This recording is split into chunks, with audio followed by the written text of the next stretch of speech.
जो इनके असली ताकत थी, सूर्य देव के दर्शन भी नहीं कर सकते, तो फिर कहां जाओगे? इस धरती को छोड़ के जाओगे? नीचे जमीन धरती माता के भी नहीं कर सकते। जब बच्चा शुरू में सिगरेट बीड़ी पीता है तो अपने बाप से छिपाता है कि नहीं छिपाता? यूं कर लेता है। मनीष भाई तो कभी कभी यूं हो जाता है, मेरे को देख। अब ये बड़े बाप से कैसे छिपाओगे? सूर्य से कहां छिपाओगे? इस धरती मां से कहां छिपाओगे?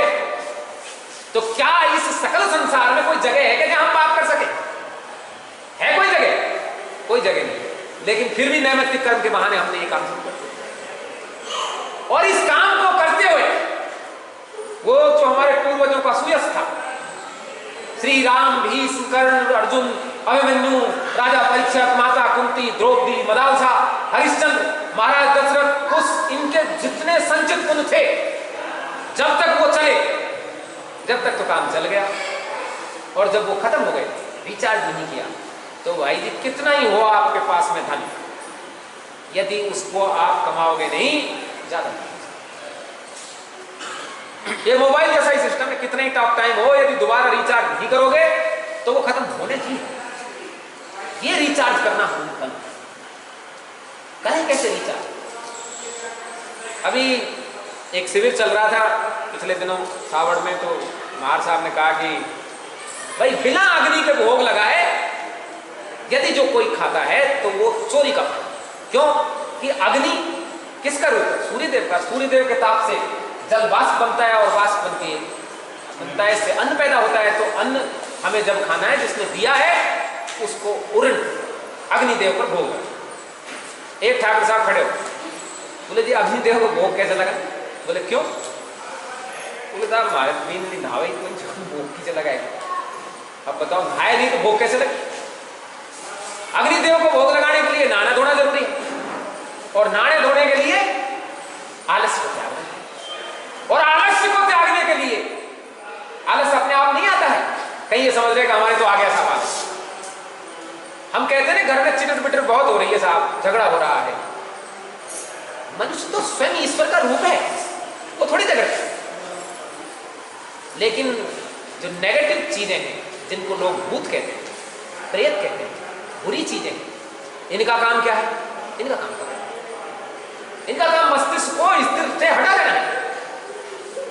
ये मारती है जो। और ये बुरी शक्तियां कहां रहती है? बुरी शक्तियां कहां रहती है? बुरी शक्ति रहती है गंदगी, पाप में रहती है बुरी शक्ति।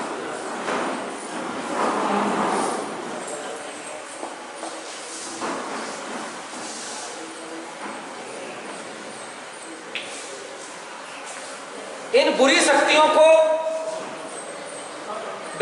डिस्टर्ब मत करो, समय आपका ही खत्म होगा, मेरे कोई फर्क नहीं पड़ता, मैं 2-4 साल ऐसे चलता रहूं। बुरी शक्तियों को घुसने के लिए जगह मिलती है जहां गंदगी।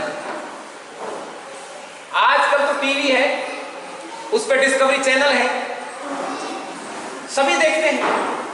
अब तो वो अंग्रेजों का भी मामला आता है, ईसाइयों में भी भूत प्रेत कैसे भगाया जाता है।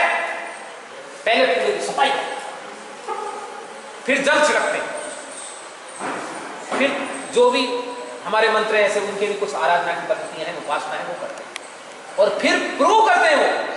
वो आजकल कौन सा डिटेक्टर लगा रखा है उन्होंने, उससे प्रूव करते हैं कि वो नेगेटिव एनर्जी, नेगेटिव एनर्जी को भगाने की केवल मात्र एक है। एक तो वो पूरी की पूरी हमारा जहां हम रहते हैं साफ रहती है। कहां रहती है ये नेगेटिव एनर्जी और भूत प्रेत? जूठन में रहते, गंदगी में रहते, पापी के पास रहते, आलस्य में रहते। आलस्य मतलब सोते रहो आप, तो रहे बिस्तरों में रहती है। इसको भगाने के लिए हमारे पूर्वजों ने पहले अलग अलग तरकीब अपनाई। हर एक काम ऐसा था हमारा, नेगेटिव एनर्जी नहीं आएगी तब पॉजिटिव काम होंगे। अब आप कहते हो साहब हम तो राम राम ले जब करा गाय साहब बैठो ही बैठते हैं राम राम का नाम लेने के लिए, तो कई काम याद आ जाते हैं। वो भी भाई को तो एक बार पिछला केस याद आ गया 20 साल पुराना, किसी को कोई भी चीज याद आ जाती। क्यों? क्योंकि हमारे चित्त जब स्थिर हो नहीं पाता है, क्योंकि हमारे चित्त को चलायमान करने के लिए घर में कुछ दुरुपयोग और नेगेटिव एनर्जी घर के अंदर होती है। हमने ये 4 मंत्र क्यों बोले पहले? ये हमको भी नहीं बैठने देती थी, ताकि पहले परकोटा में भगवान गणेश क्या है, ये इनके सबके बाप हैं, एक को भी फटकने देते। और शनिश्चर देव ये इन दादाओं का इलाज करते। इंद्र का एक बेटा है जैन, इतना बदमाश है, जहां कहीं अच्छा काम हो रहा होगा वहीं जाएगा। वो तो माता सीता के भी जाके मार के आ गए। ये वही है जैन जो वो कौवा बन करके जाके सीता जी के पैर में वो मर दिया, श्री राम ने मारा व्यवहार तो रोता फिर चारों लोगों में जाके जितने भी लोग। इससे बचाता है कौन? शनिश्चर। पंडों ने कहा भाई शनि लग गई थारे तो अब तो गयो काम हो गया, बिगड़ गया तुम्हारा काम। शनि लग गई? शनि क्या? शनि कोई नुकसान देता है? हाँ, गलत चीजों को तो नुकसान देता है। शनि के तो मंत्र में बोला था ना, प्रशांतम, बहुत ज्यादा प्रशांत है, शांत, इतने शांत है कि प्रशांतम लग रहा है। प्रयत्न हमेशा चीज को बढ़ाने के, त्रासरम, भयंकर पीड़ाओं को हरने वाले हैं। इन शनिश्चर देव जी को हमने इसलिए किया कि भाई ये जयंत जैसा कोई बदमाश आए मार। फिर नारायण, जो हमने गायत्री मंत्र बोला था, भगवान नारायण विस्फोट से रक्षक। विस्फोट क्या है? एक्सीडेंट। देखो हम मौत हमेशा सामने है, ऐसा कभी नहीं है कि वो दूर घूमती, लेकिन 2 मौत होती। एक तो निश्चित है, काल है, उसको कोई महामृत्युंजय नहीं टाल सकता, उसको श्री राम भी नहीं टाल सकते, कृष्ण भी नहीं टाल सकते, हम कोई नहीं टाल सकते, वो तो आनी है जिस दिन आए। पर ये जो अकाल मौत होकर जो एक्सीडेंट मौत है, इसको रोकने के लिए भगवान सूर्य देव का जो मंत्र है गायत्री मंत्र, ये इनका अकाल मौत है।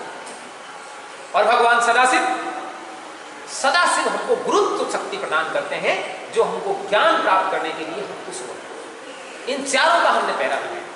ये चारों चीज हमारे घर में प्रातः काल हो जाया करती थी। उसके बाद न तो ये गंदगी काम करती थी, न वो नेगेटिव एनर्जी काम करती थी, केवल मात्र उसके बाद हम उपाय कर सकते थे। भाई किसी पात्र में जल भरना है, लेकिन उसके पींदे में यदि छिद्र है तो कितना ही जल भरो वो रुकेगा नहीं।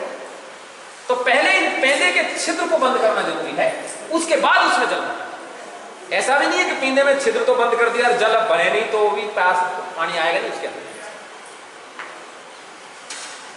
ऐसी स्थिति, भयावह स्थिति हमारे परिवारों की है कि आज हमारा परिवार ऐसे दोराए पर खड़ा है कि यदि हमने कोई उपाय नहीं किया, आगे आने वाली पीढ़ी हमारी क्षत्रिय नहीं है। लोग सुबह से लेकर शाम तक बच्चों को पढ़ाने में लगे हुए हैं। क्या पढ़ा रहे? ये पढ़ा लिखा समाज ज्यादा बिगड़ा है बजाय अनपढ़ों। जब गांव का अनपढ़ गंवार आदमी हुआ करता था, तब वो पाप नहीं करता। जब कोई पाप कर रहा होता तो उसके किसी का बेटा हो तो थप्पड़ मार दिया करता था। आज का पढ़ा लिखा इंसान यदि एक हमारी बच्ची के साथ कोई गलत काम कर रहा है तो वहां निकल जाएंगे। हैवानियत की हद यह है कि यदि किसी माता बहन को किसी गुंडों ने नंगा कर दिया तो लोग मोबाइल से फोटो तो खींच लेंगे, लेकिन ये नहीं कि अपने वस्त्र को उतार के उसको। वो आपके पास जो फोन आया था वो ऐसे ही बेवकूफ का है। ये स्थिति है। ये कौन है? ये MBA डिग्री धारी, ये पढ़े लिखे। 1000 साल तक हम अशिक्षा के अंधकार में डूबे हुए थे, और अब शिक्षा के अंधकार में। क्या सिखाया शिक्षा ने? जो जितना पढ़ा लिखा उतना बदमाश, जो जितना पढ़ा लिखा उतना कायर, जो जितना पढ़ा लिखा उतना बेईमान, जो जितना पढ़ा लिखा उतना बदचल। बदचलने का नाम और देते बोलिए तो वीर था। क्यों? कि हमारी शिक्षा से मूल शिक्षा ही निकाल, नैतिक शिक्षा। इन डिग्रियों से कोई ये नहीं पता लगा सकता कि आदमी नैतिक है कि नहीं। हाँ, ये उल्टा लगा सकता है कि यार ज्यादा पढ़ा लिखा है अनैतिक ही होगा। किसी जगह पे कोई केस चल रहा था तो बोले यार ये इसने किया होगा, इसने किया, बोले तू कितना पढ़ा है? बोले साहब मैं तो ग्रेजुएट हूँ। तू कितना पढ़ा है? बोले साहब मैं तो हस्ताक्षर करने लायक हूँ, 5वीं तक। तो बोल तू तो जा। क्यों? बोले तू नहीं कर सकता। मैं भी बड़ा आश्चर्य हुआ देखते ही मालूम नगर थाने की बात की, क्या है ये क्यों नहीं कर सकता? साथ ही अनपढ़ हमारी ये क्या है, ये ऐसे अपराध, आर्थिक अपराध ये नहीं कर सकता। मतलब केस था कि किसी की प्रॉपर्टी को कागजों में हेरा फेरी करके अपने नाम कर, बोलिए साहब ये पढ़ा लिखा 5वीं तक पढ़ा लिखा, ये ऐसी बदमाश नहीं कर सकता। ये तो ये कर सकता है कोई ज्यादा हुआ तो एक आध थप्पड़ लगा दे किसी के या कोई और। ये बोलिए ग्रेजुएट है, इस पर मुझे शक है, पर ये भी नहीं कर सकता, थोड़ा और पढ़ा लिखा होता तो। देखो उसकी एसएचओ की थिंकिंग देखिए कि थोड़ा और पढ़ा लिखा हो सकता तो ये कर सकता था। इसके पीछे भी कोई मास्टरमाइंड है, बोले इसके पीछे भी कोई मास्टर। तो ये वर्तमान शिक्षा जहां हम सोच रहे हैं कि अमृत लेने जा रहे हैं, ये अमृत नहीं है, विष है। पर इसका मतलब ये नहीं है कि पढ़ाना बंद, कल से गए साहब नबू साहब ने गए बाब नहीं, पढ़ाना तो है, लेकिन उससे पहले संस्कार देना चाहिए, शिक्षा के संस्कार देना। यदि हमने संस्कार नहीं दिए तो क्या होगा? वो बात को नहीं समझ पाए। टेलीविजन आप भी देखते हैं, हम भी देखते हैं, और भी अच्छे लोग देखते हैं। दारू का ठेका बाहर खुला हुआ है, समझदार लोग भी देखते हैं उसको, और बदमाश भी देखते हैं। बदमाश तो समझता है कि यार नजदीक आ गया जल्दी ले लिया करेंगे, और समझदार समझता है कि यार ये बस्ती के बीच आ गया, इसको थोड़ा। तो गलती देखने वाले में नहीं है, देखने के भाव में है कि क्या भाव, नजरिया कैसे। नजरिया सही रहेगा आप सही काम करें, गलत हो गया गलत। बच्चों के पढ़ाने मात्र से यदि छात्र धर्म बच जाता होता तो आज भी क्षत्रिय समाज सबसे ज्यादा शिक्षित है। आंकड़े आप देखें, महिलाओं की शिक्षा अन्य समाजों से क्षत्रिय समाज में ज्यादा साक्षी। पढ़ने से नहीं, नैतिक शिक्षा और संस्कारों से। संस्कार हम दिन पर दिन खत्म करते हैं। संस्कार किसका नाम है? ये एक बुक है, इस पे लिखा है प्रथम संस्करण, इतने सन का द्वितीय संस्करण। आप रतन सिंह जी पत्रकार हैं। संस्करण का मतलब होता है स्वजातीय, अच्छी चीजों को जोड़ के रखना और गलत चीजों को बाहर निकालना। नेक्स्ट जो एडिशन आता है, संस्करण आता है, उसमें क्या करते हैं, जो पाठकों के पत्र होते हैं, सुझाव होते हैं, उनको सम्मिलित करते हुए जो गलत चीज होती है उनको बाहर निकाल देते हैं, और जो अच्छी चीज होती है उनको सम्मिलित करते हैं। संस्कार का नाम है स्वजातीय तत्वों को एकत्रीकरण करना और विजातीय तत्वों को बाहर। जो छात्र धर्म के अनुकूल चीजें नहीं है उनको बाहर किया जाए, और जो छात्र धर्म के अनुकूल चीज है उनको ग्रहण किया, उसका नाम है संस्कार। शादी से लेकर, पैदा होने से लेकर मरण तक जितने भी संस्कार थे सब क्षत्रियोचित थे। और आज हमने सारे संस्कार छोड़ के दूसरों से उधार लिए। क्यों लिए दूसरों से उधार? क्योंकि हमने हमारा गुरु ही दूसरा बना दिया। सब शास्त्रों में लिखा है पिता और गुरु, जिसका अपने वर्ण का नहीं है वो क्या है? वर्ण संकर। जिसका पिता दूसरे वर्ण का हो वर्ण संकर कहलाएगा ना। और पिता और गुरु एक ही होता है।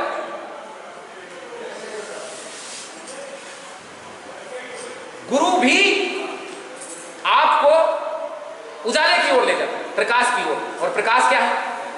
प्रकाश है जहां व्यक्ति आनंद अनुभव करे। और आनंद क्या है? किस चीज में आनंद मिलता है? सहज चीज को करना। सहज क्या है? सहज है, जन्म से ही कोई काम। बिल्ली के बच्चे को पानी में डाल दो, तैर तो लेगा जैसे तैसे जान बचाने के लिए, लेकिन उतनी सुगमता से नहीं तैर सकता जितना बतख का बच्चा है। बतख के बच्चे को पेड़ पे चढ़ाओ, चढ़ तो जाएगा, बिल्ली खा जाएगी इसलिए, लेकिन उतनी सुगमता से नहीं चढ़ पाएगा जितना बिल्ली चढ़ता है। बिल्ली का पेड़ पर चढ़ना और बतख का पानी में तैरना जन्म सहित गुण है। और आपका जन्म सहित गुण क्या है? छात्र। छात्र धर्म की शिक्षा जो दे सके वो गुरु। कौन दे सकता है आपको? छात्र धर्म में भी हर परिवार की अलग अलग शिक्षा होती है। जो आपके परिवार का मुखिया है, जिसने आपको आधारपूर्वक पैदा किया है। किसने पैदा किया है आपको? आपके माता पिता। तो गुरु कौन हुआ? पुरुषों के लिए पिता और माताओं स्त्रियों के लिए पति। क्यों? क्योंकि गुरु के लिए पूर्ण समर्पण करना पड़ता है, कोई चीज बाकी नहीं है। अब आजकल जो केस चल रहा है ना आसाराम के, मैं कहता हूं गलत बात है भाई। जब उनका गुरु ही है तो समर्पण तो करना ही पड़ेगा, गुरु को तो समर्पण करना ही पड़ेगा। इसमें बात क्या आ गई? गुरु बनाया हमने तो फिर भोग दो। गुरु को पूर्ण समर्पण करना पड़ता है। इसलिए स्त्री का गुरु केवल उसका पति हो सकता है, पिता नहीं। पिता के लिए कभी पूर्ण समर्पण नहीं कर सकती। अभी 5 मिनट का ब्रेक रहेगा और उसके बाद फिर होगा। तब तक आप आपस में चर्चा करना चाहें।